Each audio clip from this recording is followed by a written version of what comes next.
Hello everyone, this is Terry from Genki Gaming TV coming back at you with a Yokai Watch 2019 episode 15 review. First of all, I want to apologize for this being much later than I expected to upload this. I was originally planning to have this recorded and uploaded by Sunday evening, but as you know, sometimes during the summer things just come up, or during holidays. But nevertheless, it is being uploaded right meow, so let's dive into the episode. We have some cringy stuff to start stuff off with. Our first scene has Nate using sock puppets of his mom and of Katie's mom. Isn't that a little weird? It's more than weird, guys and gals.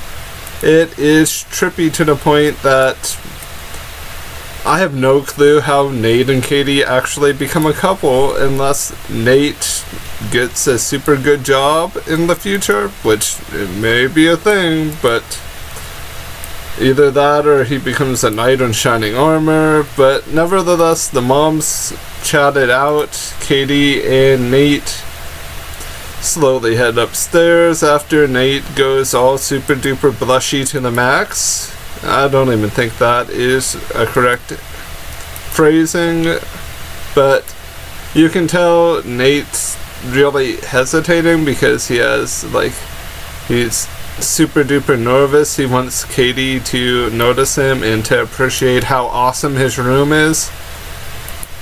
As he enters the room, he sees his wingman, Whisper, in the chocobar eating cat, Jibanyan. Jibanyan is basically just being chill and mellow while nomming on a chocobar. Katie and Nate begin talking about their dreams, their ambitions, yada yada yada. Katie wants to, I believe she said she wanted to go into showbiz or be a news anchor or something of that particular level of stardom. She also wanted a prince on a white horse, or a prince on a horse, that basically be her guy. So Whisper completely mocks Nate by, in one of the little mini flash or mini sliding animations, having a horse and riding it, and Jibanyan's all blushy imitating Katie.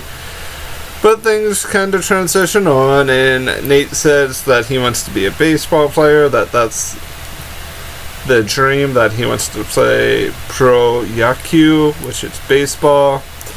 We then get Whisper becoming a takoyaki ball, and then Nate's like, oh yeah, there must be a yokai here, which is why Katie is so money hungry and why she wants to marry a guy who is loaded. And that yokai is ballin'. I don't miss the opportunity to go ballin' like that because it has a fun pop to it. Don't hate me. And ballin', or tama no koshi, is just like a pink little ball that brings money and prosperity, yada yada yada. Basically, it refers to Katie being a gold digger. The whole ballman thing in modern references, and with its Japanese name essentially inferring the same thing to a certain degree. Let me actually double check that while I have a wiki up. Riding in a beautiful palanquin. It does refer to gold digging. I had thought so because I had read Tamano Koshi. So I am right. Katie is basically a gold digger.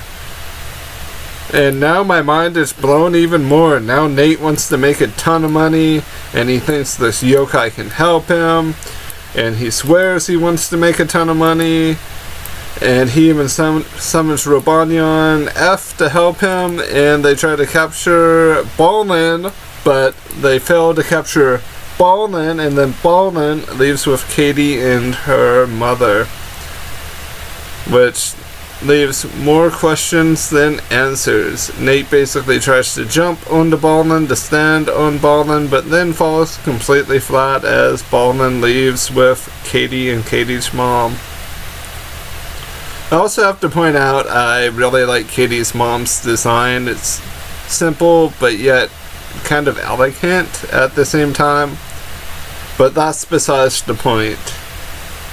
But then we transition to America's top businessman, or Japan's top business cat, Jibanyan.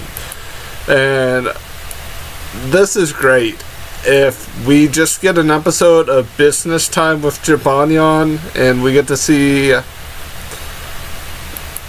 the cuteness known as Fubuka Hime, or Blizaria, or yeah, Fubuka Hime. I'm gonna just stick with Fubuka Hime because the Japanese name is just so much fun.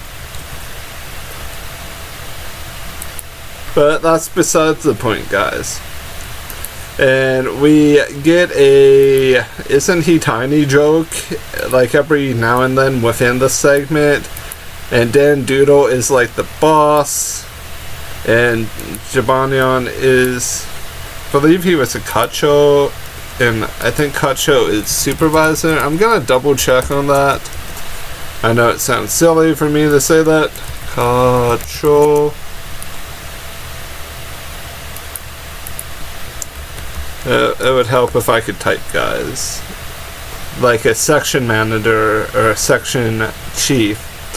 And the funny thing is, like, you hear Blizaria or Fubuka Hime say Chisai, or at least that's what I'm hearing. But Dan Doodle gives Jibanyan a big task, a huge project to work on. And he is raring and ready to do it because he wants to become one of the company's top workers to a certain degree. He wants to impress all of the people above him on the ladder. But did I mention Jibanyan actually now has lady trouble, because Jibanyan goes to a place that's a bar that's not a bar because children's anime and stuff, but it's so completely totally a bar that it couldn't be any more obvious. If you look at the ambiance overlooking the city, it's like a bar-like restaurant. And who's to be there but none other than a lady? Because it wouldn't be right unless someone like Smogmella was there, which is who is there, or Inra, which I botched the pronunciation of, which I apologize for. But yeah, she is there. And we even get a cute scene of her touching Jibanyan's paw or hand. Well, I'm gonna just call it a hand. It's cute. And they are the newest power couple in the yokai world, even though he kind of runs off. And when he goes in to see the company's true president is none other than Smogmella. And he kind of panics. He starts to really go into panicking Neko mode, because he realizes he may have said some things that were not too kosher or not exactly right, and that the first impression that he had with her was not really what he thought. But they're still the power couple of the yokai universe. We don't need Nate and Katie. We need Jibanyan and his raincoat and Smogmella. Someone draw that. Please. I need that in my life. Because if we have to deal with 4 comas about silly elevators like what we had to do, and Whisper being too fat to be in the elevator with all of the other yokai, then I don't know what this world is actually coming to. I legitimately don't know. And also, about not knowing, we also have a yokai battle in the yokai arena, with a yokai that's on the same levels of Kisuke Aizen from Bleach, but I can't seem to remember this yokai's name, and I can't seem to find like the audio at this part of the video was a little bit too fast for my ears to really follow good, so I apologize for not knowing this yokai's name. I don't want to just pull a move where I make something up, but it's like, it gives me serious Imma vibes to a certain degree, because this is Imma's battle arena. Whisper was this yokai's opponent but got cut to smithereens, because that's what happens to silly ghosts that are thrown into a fight just for a comedy gimmick.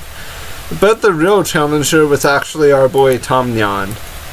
And Tom Nyan may have lost, but Tom Nyan put up so much of a good fight that I have to do this.